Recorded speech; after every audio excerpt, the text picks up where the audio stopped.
Hello, everybody. Happy Sunday. Thank you for joining us tonight on our Fox 13 special Facebook Q&A.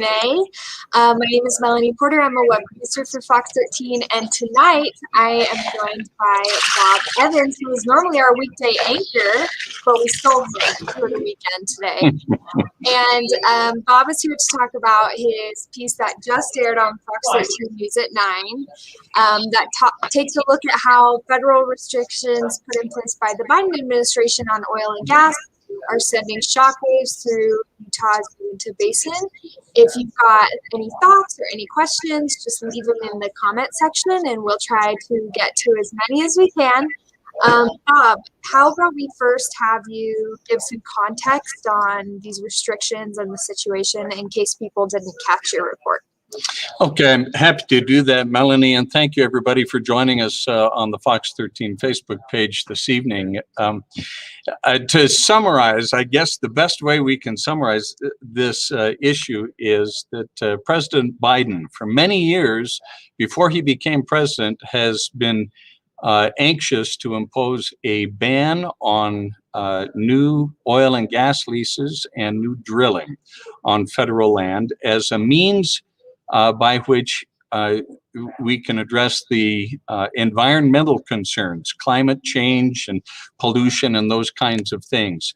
And so in finally ascending to the presidency, he has, as one of his first actions in office, issued an executive orders, I should say, that halts the new leases, auction for new leases for oil and gas, and the drilling of new wells on federal land, while a study of the process goes forward. He wants the Department of Energy to look at the process by which the oil and gas leases are auctioned off and drilling permits issued, which, by the way, is a complicated thing that that goes on the federal level. Of course, in doing that, Utah's Uinta Basin is more than 60%, almost 60% controlled by the federal government, and the oil and gas industry out there is a mainstay for them, and the extraction industry itself, whether it's oil and natural gas or coal down in Carbon County and in that whole Uinta Basin area and down south into the Price area, they're all dependent on the federal government allowing them to do that on federal lands. As you know, Utah is a lot federal lands, a lot of them. We've got a lot of federal lands here in Utah, as they do in Nevada. And I don't know if you got to see that, Melanie, if you were to look up federal lands in the United States, there is a map that, I don't know if you're able to pull that up, but I think I can work on that. Let's move on to some of these viewer questions.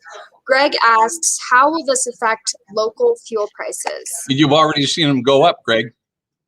If you bought gas in the last day or so, I paid $2.47 for it yesterday, and 3 weeks ago I paid $2.29 for it. So yes, absolutely, the prices are going up. But rather than just looking at the price on the pump, you need to be aware that whenever there is a constriction of supply, and that's what this does, is it addresses the supply side of this equation, prices go up. It's a natural consequence of economics. And as I pointed out in the piece, halting drilling and federal leases doesn't do anything to address the demand for oil. And so whenever we see a supply constricted, then you're going to see the prices go up. We've already seen that happen. So, okay, another question from Ryan. With the apparent elimination of new federal oil leases, has the Utah State Legislature addressed the need for a new job-focused state retraining programs or other initiatives that can help the citizens? Is solar, wind, or other renewables a possibility in Vernal? That's a great question. Already, and in the piece, we pointed out that there is a new innovation hub that has been built in Vernal. It just came online 2 weeks ago. Was it 2 weeks ago? Yeah, I believe it was 2 weeks ago. They had a $280,000 grant from the state government to set this up. And what the Innovation Hub is it's a collaborative office space where entrepreneurs can come and have an office and a desk and a fax machine and the internet and all of the trappings of an office to be able to help them get off the ground. It's a very small cost for them to do that. They've got an event center, they've got conference rooms and that kind of thing. There are other programs by the state that the Department of Workforce Services offers when you are changing careers like this. The interesting thing, and Ricky Renko Browning, who was in the piece and is the president of the Utah Petroleum Association, pointed out that oil and natural gas workers enjoy some of the highest wages in the state. Beyond the financial industries, and so replacing those high-paying jobs is going to be a real challenge. We know that the clean energy industry is booming right now. In fact, we didn't get to tell you about the 300 plus solar power projects that are coming online this year, and wind projects are coming online this year, and natural gas is coming online this year. We've got 0 coal-fired power plants coming online this year, and so that industry is booming. There is some discrepancy and some disjointedness between the idea of a high-paying oil and natural gas job translating to a cleaner energy type of job and the wages there. So, yeah, there are programs through the state, but the idea of transferring from it directly from oil and natural gas to clean energy, there's quite a bit of question as to whether you can do that with the same amount of money. Awesome. So I actually have a quick video clip that we can show that kind of talks about jobs and that sort of thing. And then I've got that map, Bob, of the federal land that we can pull up after that. So let me get that video clip. And this is from Representative Joe Briscoe, who's speaking about jobs and solar and that kind of thing. Yeah, before you roll that, let me just set up Joel Briscoe, who is a Democrat. He's from District 25 in Salt Lake City. Favors clean energy and has been following that very closely for the last several years, for quite some time, and is very knowledgeable about this. And so go ahead and roll it. Thanks, Bob. One of the metrics that I wish the media would discuss more is that the CD3, Congressional District 3 in Utah, Representative John Curtis is their representative in Congress, is I think the 5th or 6th most intensive congressional district in the United States of America for solar jobs. 7,000 people employed in the solar industry. It's been decades since there were 7,000 people employed in the coal industry in Utah. So if you want to talk about employment in the energy industry, let's talk about all energy, generation of energy besides just fossil fuels. Now geography matters, and most of those jobs are located in Utah County, and we're not drilling a lot of oil wells in Utah County. We're drilling oil wells and gas wells in Uinta Basin. So where those jobs are matters, which is why we have to open our arms and our pocketbooks to make sure that we have a solid plan in place and don't stint on helping our friends and neighbors and our brothers and sisters make this transition over years.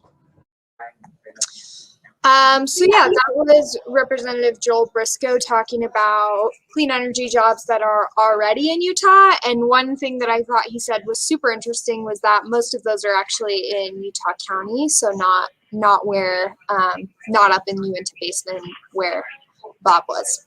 Yeah, well, and let me point out something because Joel, as well-read as he is, was just slightly off. In fact, we used this graphic in the piece that we just aired. Utah is 25th. I'm sorry, this is in 2019. Utah was 25th in the nation with the total of clean energy jobs here. We totaled 44,055 jobs in clean energy here in Utah. Now, per capita, and he mentioned Provo in Utah County, per capita, Provo is number 4 in the nation for employment in the green energy industry. Behind San Luis Obispo, Pasco Robles, California, Holland, Grand Haven, Michigan, and Cleveland, Tennessee. Provo was number 4 per capita. So at 5.4% total share of employment. So yeah, it's clear that the energy industry is booming. But what I do want to point out, and you will see this, and it may even answer some of the questions that we haven't had a chance to get to yet, and that is something that Congressman Blake Moore pointed out, and that is we are not there yet to be able to just switch directly from oil and natural gas to clean energy. The technology isn't there, the infrastructure isn't there. I mean, when the wind turbines aren't blowing or aren't turning, the electricity doesn't get generated. And when the sun isn't shining, especially at night, solar panels are not generating electricity. And so there is an issue of being able to answer the need for consistent electricity. And right now, that's why we depend so heavily on coal and natural gas for our electricity. Okay, so I do have that. I actually pulled the graphic straight from your package, Bob. Oh, good. Let's see. Oh, it's behind us. Oh, because I put it in background. Yeah, Melanie, while you're pulling that up, I'm noticing that Sharon Perry Smith and Doug Morse, forgive me for not mentioning Duchesne County. Absolutely, Duchesne County is included in this because that's part of the Uinta Basin as well. My apologies for not mentioning you, but a lot of the same things that Uinta County is facing, Duchesne County is facing as well. I mean, they're going through this whole thing together. There is not one whit difference between the two, and so forgive me for not mentioning Duchesne County when. So before we go to that map, I really quickly want to bounce off of Becky's comment here. She says the Uinta Basin is struggling so much. We need our oil fields back.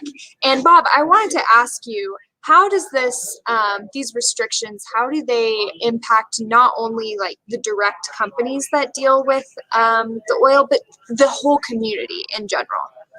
Well, I can tell you all of the industries that are surrounding the oil and natural gas company. Well, let's just start there as the core right now. Oil and natural gas companies are only profitable when they are able to drill and extract oil from the ground. And so, you know, during this time when we're in a pandemic, the demand for oil, as you have probably seen reflected in the price at the pump, the demand for oil has come way down. Air travel is way down. Car driving is way down. People are telecommuting. They're not leaving their house. They're working from home. And so because of that, the oil companies, there was a time, in fact, toward the end, I think it was in November of last year, toward the end of last year, when the price of oil per barrel was like minus $12. Meaning they would pay you $12 to take they just collapsed. It wasn't for very long, and they came back up again. But because of the demand, and that right there is so key in this whole issue. Because of the demand, the oil companies have cut back and they're not pumping as much as they have. Now that's a two-edged sword because we talked about in the piece the drilling permits. A drilling permit is good for 2 years. Okay, so once you start to drill, that permit will last you 2 years, and the amount of oil that you can pull out of the ground in 2 years will either represent a profit for you or a loss for you. And so it behooves the companies to drill when they can, or pump when they can pump.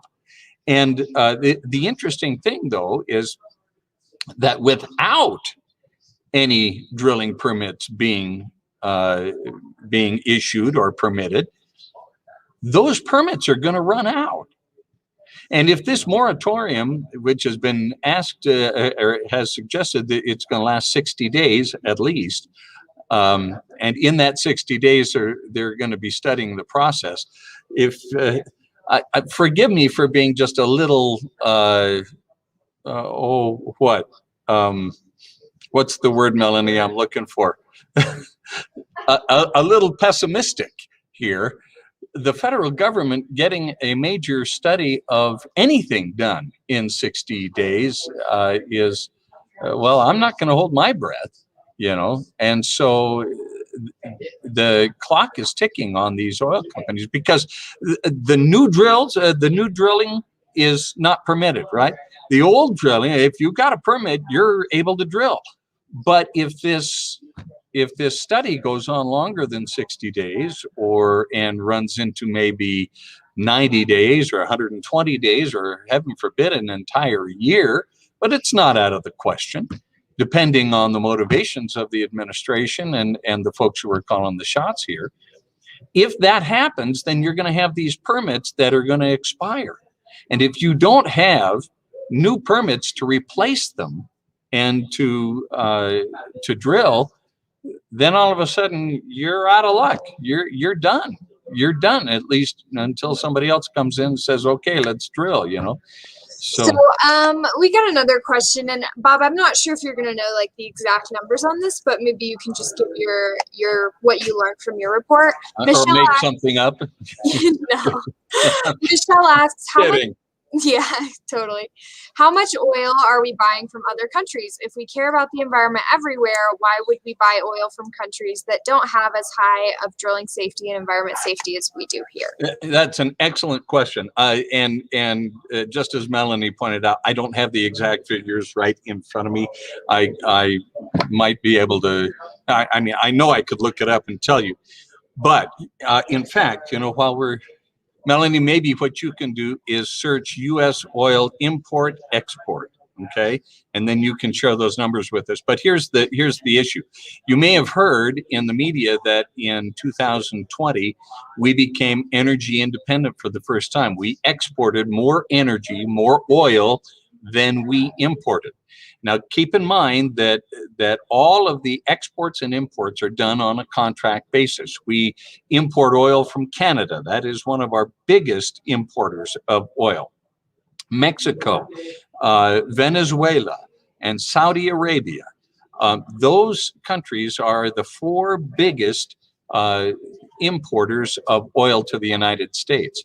Now, because of contracts, we continue to import oil from those countries.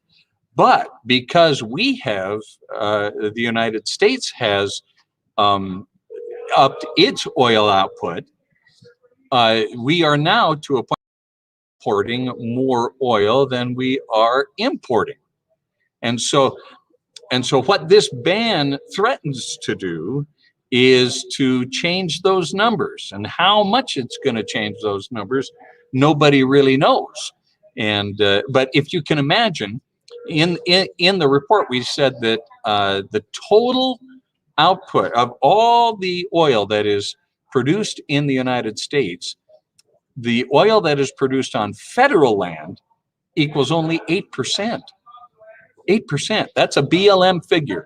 And in fact, I've seen various and sundry numbers on that, anything all the way up to 25%. But according to the BLM, and I checked with them just yesterday to make sure, no, I checked with them on Friday, just to make certain that the numbers we were using were correct. And they said, yes, 8% is how much oil comes off federal land and goes into the total U.S. output.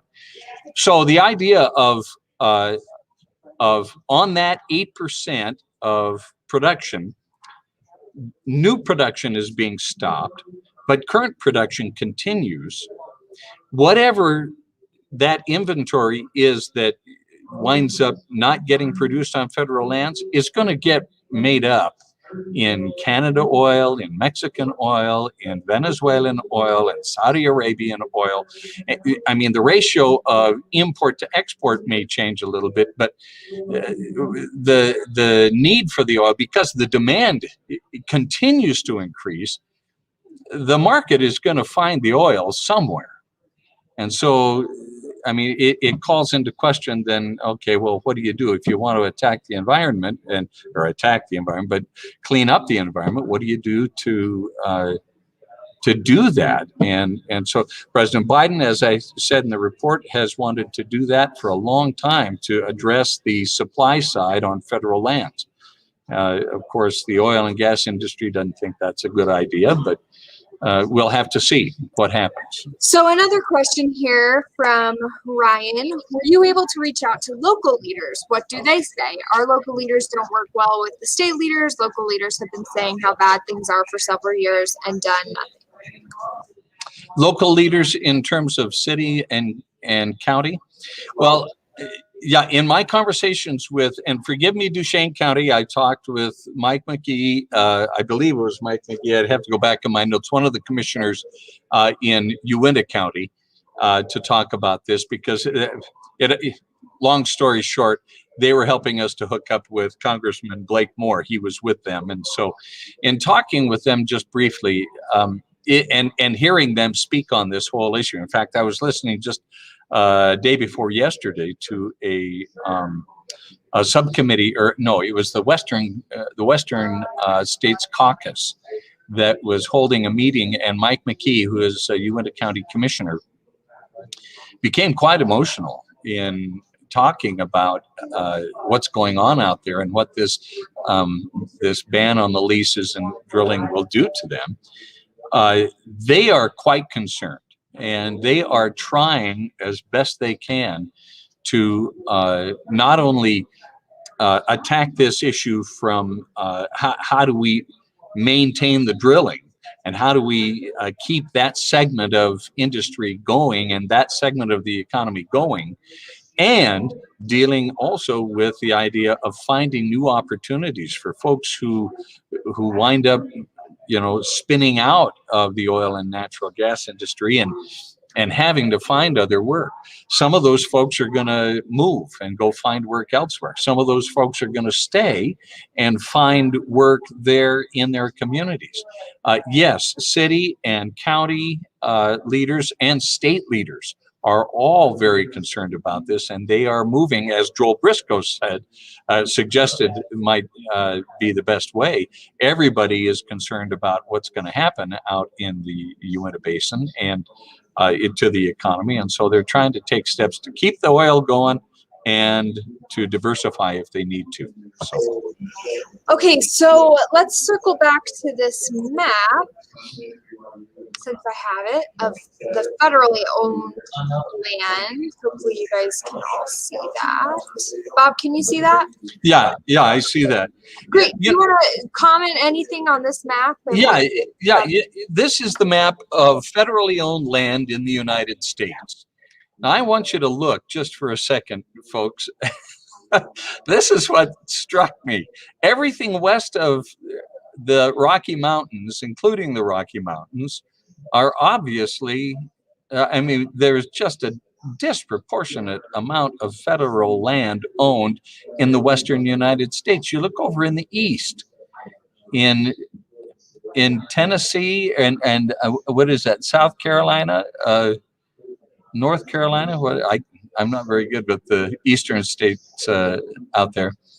But the amount of federal land out in the West is at the very core of the resentment, and I don't hesitate to use that word, but the resentment of Westerners, especially in rural America, who don't like being told what to do with this land out here that they live on by a bunch of folks who don't live anywhere near it, you know, and because of that, and have never been there, or have been there just, you know, for an afternoon, and has never tried to make a living out off the land, you know.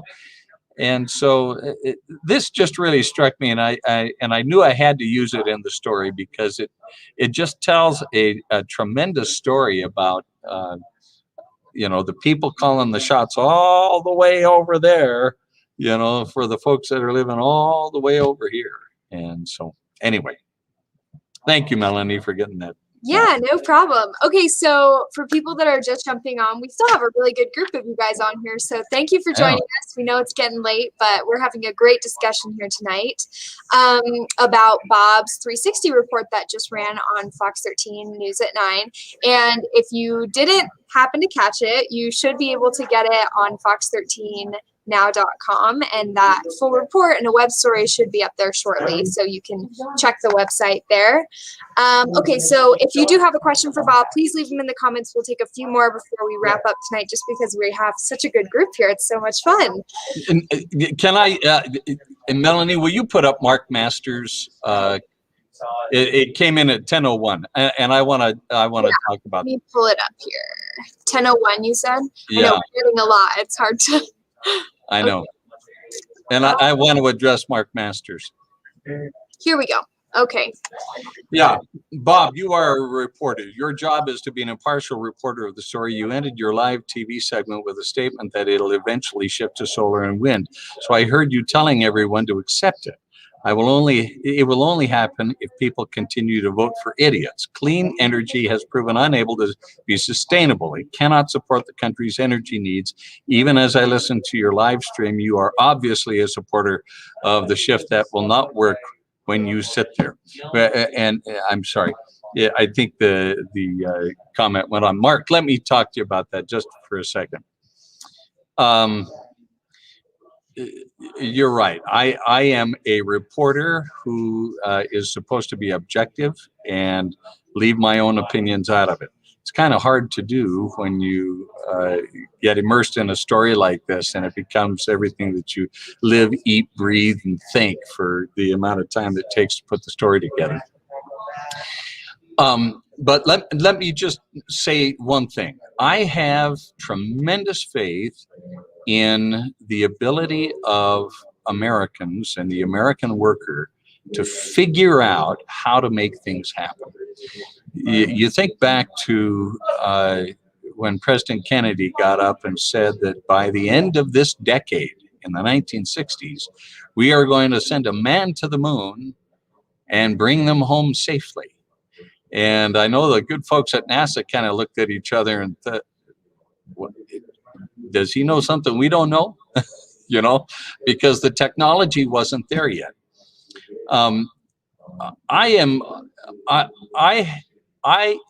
After looking at this subject from both sides and hearing reasoned opinions on both sides and thinking on both sides, I think it is clear that at some point, clean energy will be able to supply the lion's share of our energy. We are not there. The technology does not exist, because when the wind isn't blowing, the turbines aren't creating energy. When the sun isn't shining, those solar voltaic panels are not working. They're not producing energy. And when they are producing energy, we don't have the battery capacity to be able to store enough energy for when they aren't working. And even if they could create, and they can't right now, they cannot create a surplus of energy that could not only be consumed by consumers, but also have enough to save in batteries. We don't have that technology. It doesn't exist yet. Will it exist someday?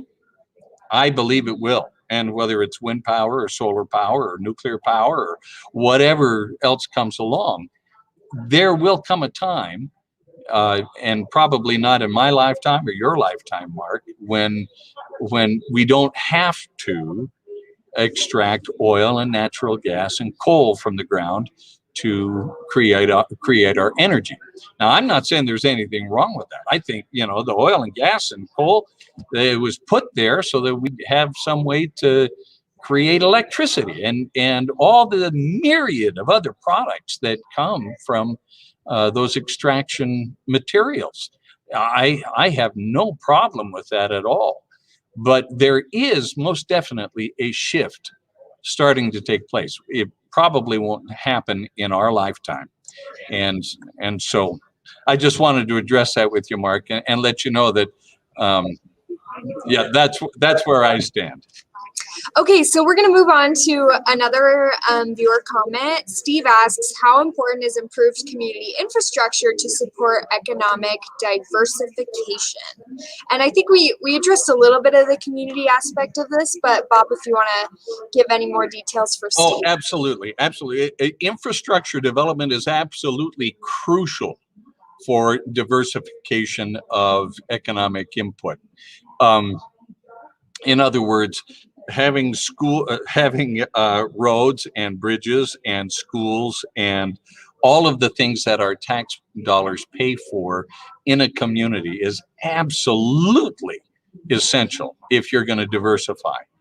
And that is that's the tightrope act that's being that we're seeing play out in the Uinta Basin, because with the federal royalties on the oil and natural gas and the property taxes and the ad valorem taxes and all the severance taxes, all of those taxes that get paid to the state and to the county and to those municipalities, all of that is absolutely necessary to be able to build an infrastructure, because you can't get if the electricity doesn't go out to that South 40 acres, you're not going to get a major plant to come out there unless they know that it's a real easy fix. And so making sure that you've got the infrastructure in place is absolutely essential. That's what Uinta County has been doing with and Duchesne County as well.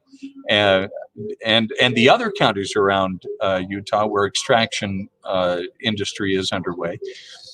That's what they've been doing with their money, is building the infrastructure so that in those bust and boom times, they're still able to build an infrastructure that is attractive to companies that are of diverse origin.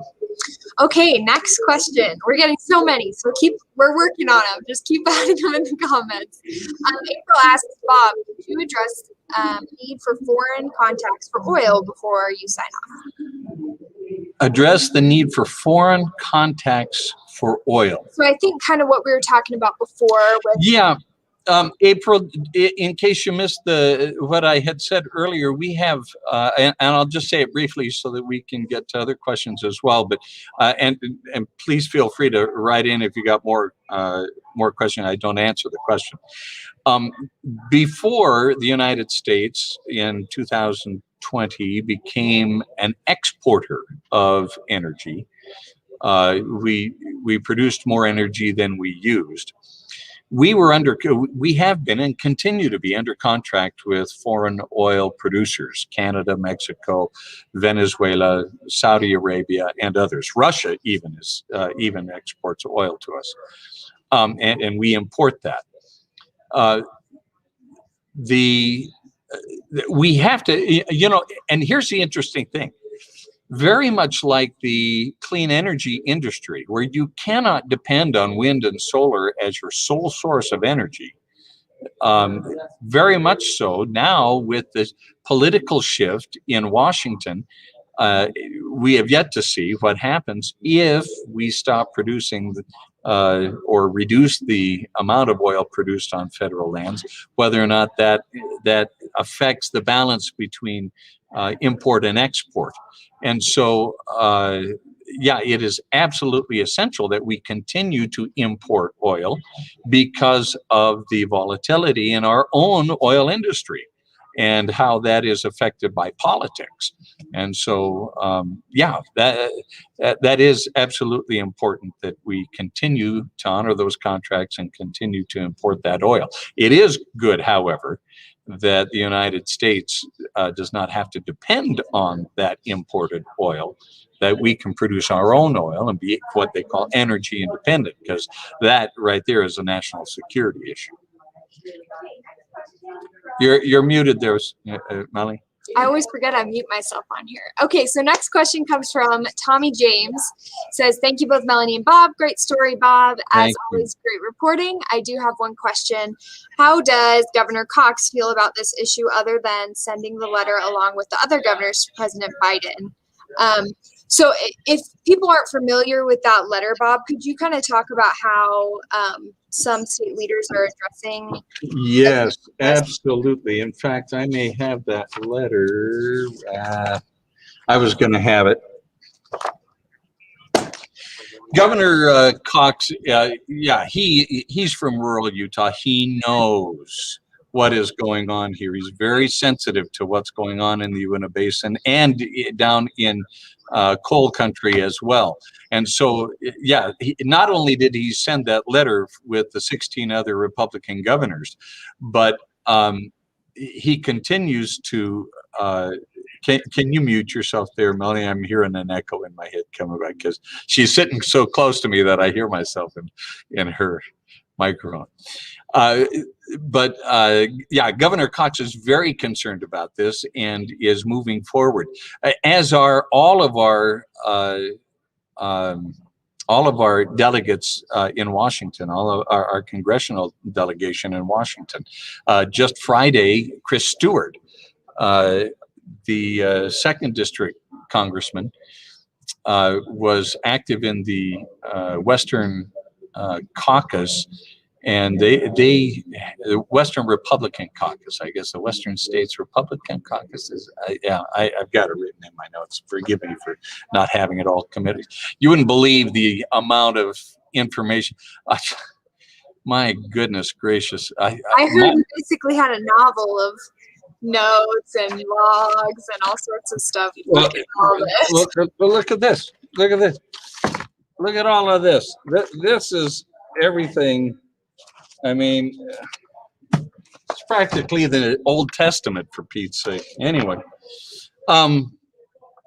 but no, yeah, Governor Cox is very concerned about this and taking action, and again, it's that balancing act between trying to keep the oil and gas industries and coal industries going and producing and all of the good things that come from that, and trying to balance the need to help people diversify and provide programs by which they can do that. And the state has been very good about that. I mean, the pandemic set us up really well for this kind of a situation because there are already programs in place through workforce services that all you got to do is call them up and say, hey, I got this issue or that issue, or get online, which is a better idea because they can't hardly answer the phone there right now. But yeah, there are all kinds of things that are being done that way. Hopefully that answered the question. Yeah, so Wade brings up a good topic that we can touch on. He asks, maybe touch on all the other things that require oil to manufacture. It's surprising what all oil goes into. And oil does go into so many different things, not just like cars or, you know, what you would typically think of. Melanie, I want you to Google search this because anybody can Google search it. But if you can get it and get it up on the screen, the list, there are about 6,000 plus things that are made from petroleum, that have to have petroleum to make them. Everything from fertilizers to, I mean, if you guys are watching on your computers right now, and I'm sure you are, touch the monitor, touch the camera, touch the keyboard. Anything plastic is made out of petroleum. I mean, the inside of your car, fabrics, I mean, fertilizers, medicines, surfactants, soaps, and scrub. it just goes on and on and on and on. I mean, 6,000. And so, yeah, what Eric Weldon said at the end of the piece, he said, this isn't going away. And it kind of feels like they're pretending that it is, but it isn't. There's no way that oil and natural gas is going to go away unless we find some other material from which we can produce that humongous list of things that come from petroleum. Did you find it, Mel? There's a lot of different lists.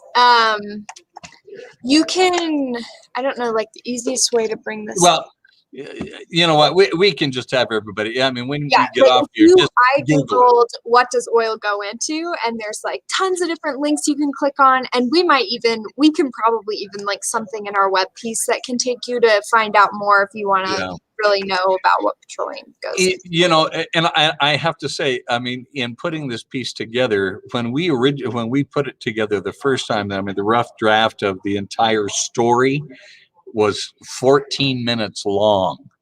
And of course, that doesn't fit in television. You hear the newspaper says all the news that's fit to print.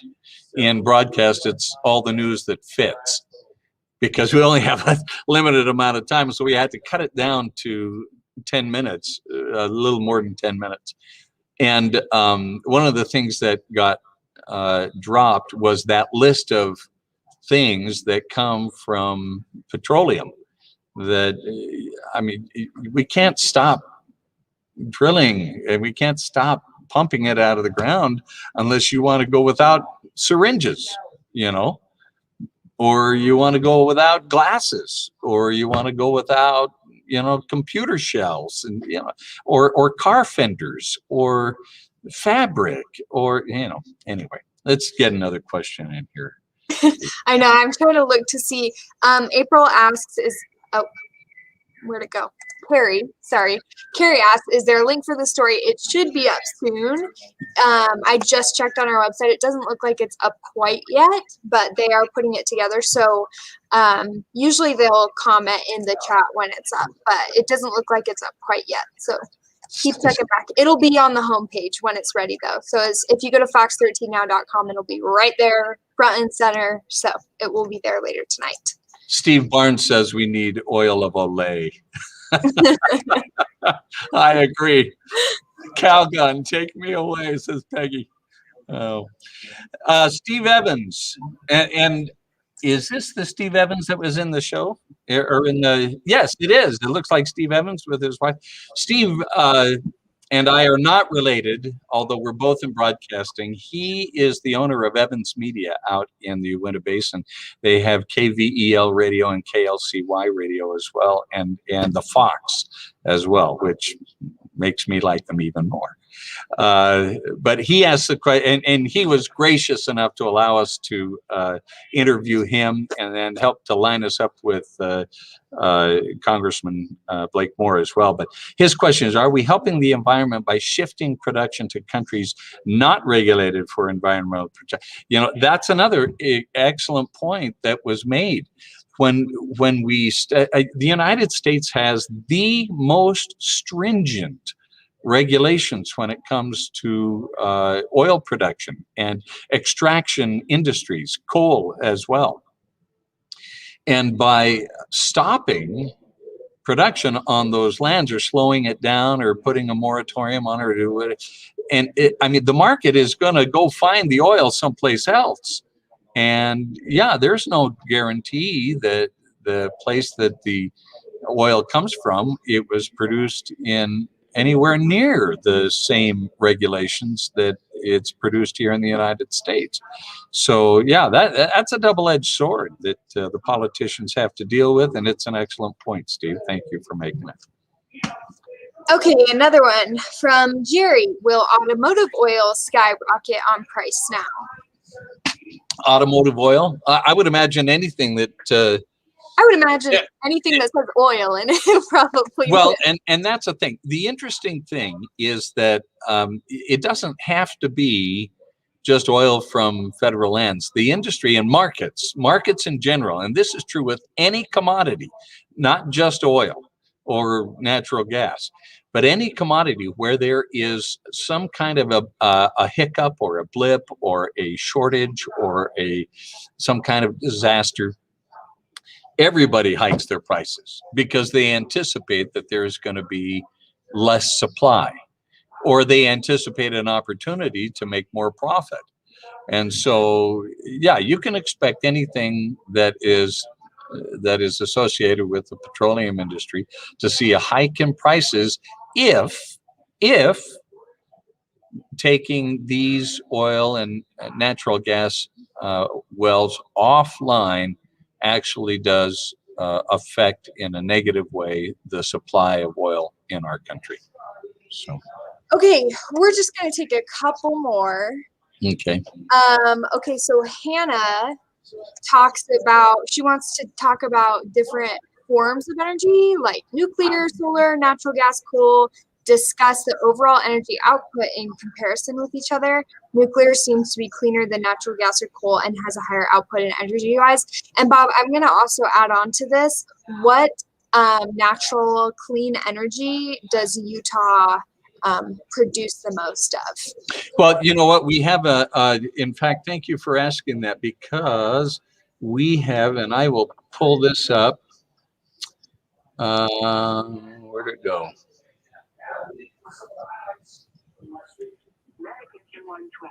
Sources of energy. Here we go. 66% coal in Utah. This is the source of Utah electricity. 66% coal, 22% natural gas. Solar provides 5.6% of all the energy that we use. Hydroelectric, which means water running through a dam, like down at Lake Powell, 2.4%. Wind, 2%. Geothermal, 1%. Municipal solid waste, 0.6%. Biomass, 0.2%. And petroleum, 0.1%. So, yeah, and that totals 12%, by the way. So 5% solar, 2% hydroelectric and wind, geothermal just 1%. So you can see right now, and Mark Masters, going back to what he said, please don't think that I am an advocate one way or the other, because that would be detrimental to my credibility, which is not good. But there's just no way, as Blake Moore said, as Congressman, there's no way. The infrastructure isn't there, the technology isn't there, the capacity is not there. And so will that happen someday? Yeah, it probably will. But whether it's going to happen in my lifetime or your lifetime, I wouldn't hold your breath. I wouldn't bet any money on it. And we'll just have to wait and see, you know.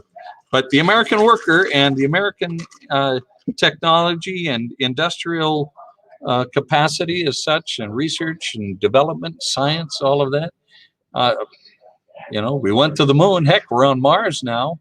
So, you know, 50 years ago, 60 years ago, nobody thought that was going to ever happen. So anyway. Okay, couple more here.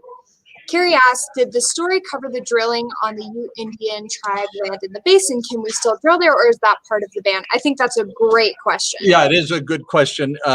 President Biden, after the executive order, clarified that this does not include tribal lands. So tribal lands, you're still able to drill and get leases and that kind of thing. I would have to look up the percentage of tribal lands in Utah that are producing oil in a significant way. Forgive me, when he clarified that and said that tribal lands were not included in the moratorium, then I just said, oh, good, all right, well, fine. And I didn't pay any more attention to that. So if you're interested in how much exactly the tribal lands contribute to Utah's oil output, you'll have to do that on your own. Okay.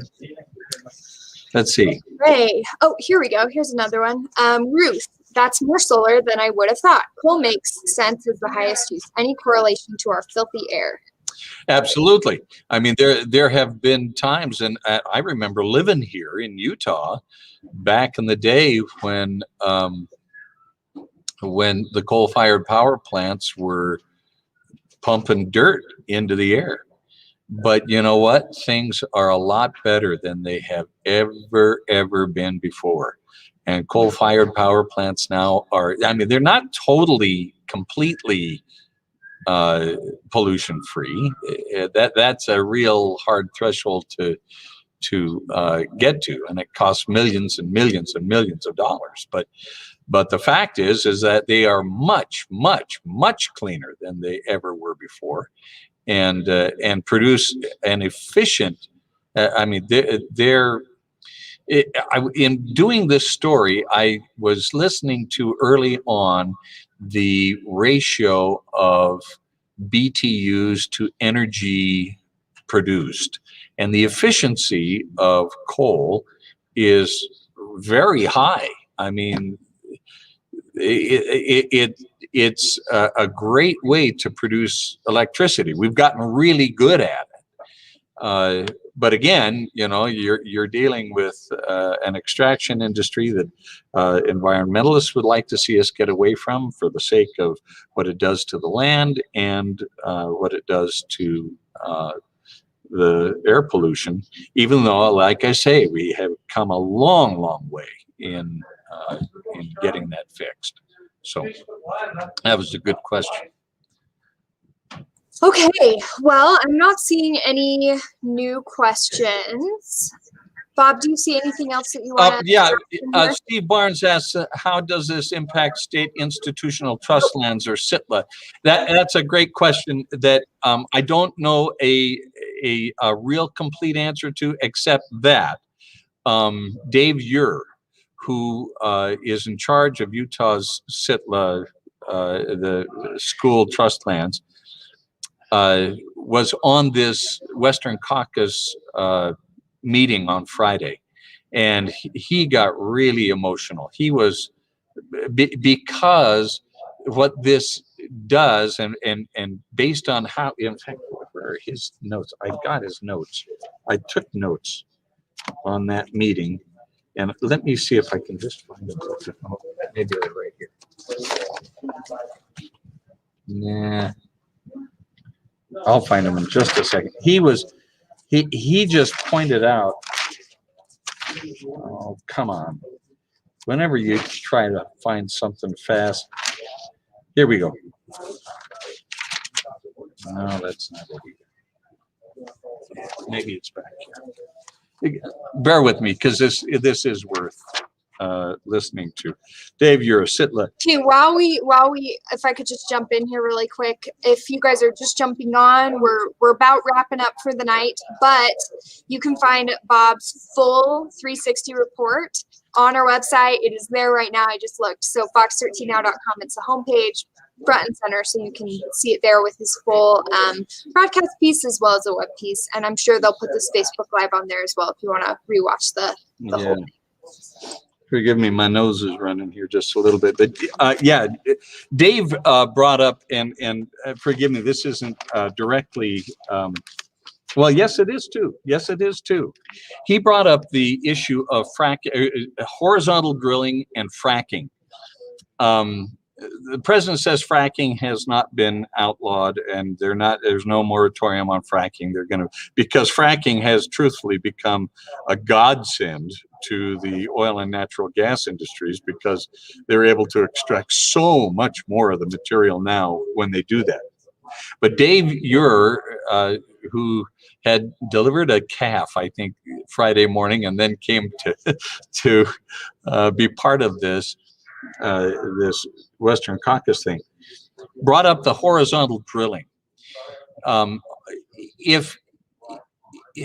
When you start a well, let's say it's on private land and it's not on federal land, the question now is, when you horizontal drill, and that's what they do, they'll go a mile, 2 miles horizontally to go through an oil field, an oil reservoir. And in doing that, the question now that's unclear is that if you drill on private land and drill horizontally onto federal land, are you going to get in trouble with that? That's a question that needs to get answered. 2/3 of the, he said fracking. He says fracking provides 2/3 of the oil production, and without it, Utah is DOA. Those are his words on Friday. And so, the Sitla lands, forgive me for not knowing more about how they will be affected. Just and if you want to know, I would suggest that you contact Dave Ure's office, and I'll bet you they could give you talking points on all of that. Forgive me for not having a better answer for you on that. Okay, I think that might have been the last one. Justin Wilson, you electric people, who is that? Yeah, or just a comment there. Okay, well, Bob, as we wrap up here, what else do you want to add or say about your report for all the viewers that are watching? Thank you all for sticking around. This has been a great discussion. Bob, I'll let you have the last word here. Okay, thank you very much. I'm going to go back to kind of what I said in answer to Mark Masters when he kind of challenged me just a little bit. I think the day is coming when everything is going to change. That's just the way it is. I mean, we went from horse and buggies to automobiles. And when that happened, the horse and buggy makers were all pretty much upset, and understandably. They were upset because their livelihood was not just disrupted, but it was being made obsolete. We are a long, long way from that for those folks involved in the oil and natural gas industry. A long way from that. And if I were in that industry, I would hold tight and do my very best to continue on, because it is absolutely essential. I mean, not just to put gas in our cars and trucks, but to build the very things and make the very things that we use absolutely every day. If you want to brush your hair with a plastic brush, you better hope to shout that they keep drilling and keep producing petroleum so that they make that. If you want mascara for your eyes, you better hope to shout that they keep producing, that they keep pumping oil. It is not a bad thing. Environmentalists, I know, will a lot of times denigrate the oil and gas and coal industries as, dirty, awful, rotten things. That we're getting a handle on that. We're also getting a handle on how do we produce energy, electricity in particular, in a way that does not require us to extract things from the land. Is there a more efficient way to produce energy that is not so labor intensive? And I think that's one of the attractive things about clean energy is, I mean, if you can stick up a windmill that's going to get blown in the wind and create, 1 million gigawatts, then great. We're not there. We probably won't be there in my lifetime.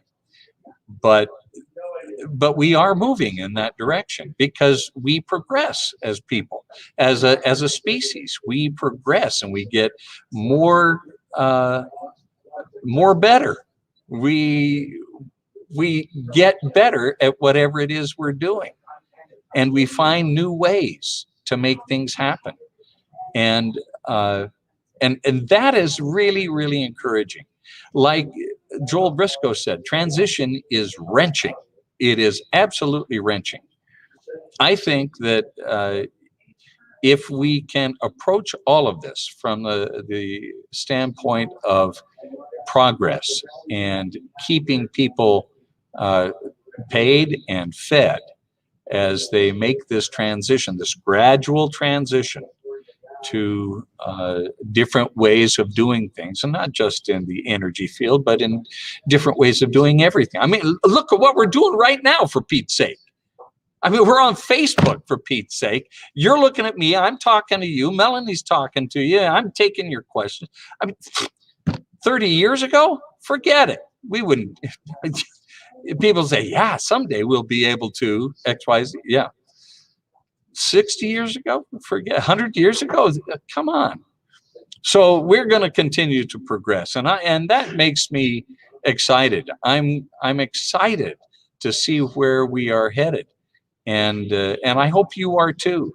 If you are in the oil and gas industry, God bless you, man. Thank you so much for everything that you are doing to keep our country and our society and we as a people, the human race, moving forward.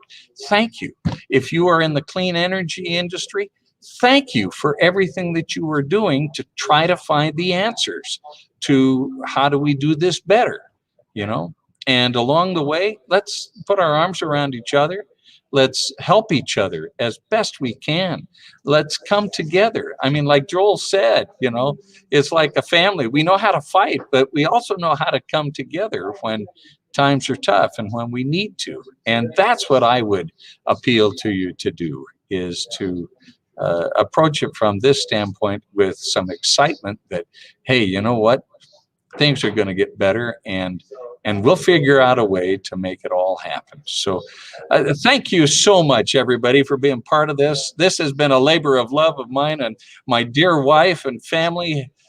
They've had a picture of me up in the house, thank goodness, on my bedroom door. There's a picture of me that was taken here. It's about this big or so, just so that they could remember what I looked like, because I've been working on this piece for so long. So anyway. Yes, thank you all so much for joining us tonight. This has been a great discussion filled with lots of really great questions from our viewers. We appreciate your support. We appreciate your viewership at Fox 13. If you didn't catch Bob's piece on Fox 13 News at 9, it is on the website. You can watch it there. And if you want to watch this Facebook Live over again, it'll be posted on our Facebook page and probably embedded into the web page as well, so you can watch it again. But yeah, thank you all so much for joining us. We will see you soon, hopefully. Bob, maybe you can do another one of these soon. Yeah, I'm going to have to recover from this one first. Thank you, everybody, for being with us tonight. Sure appreciate it. Thanks for all the good questions. Bye.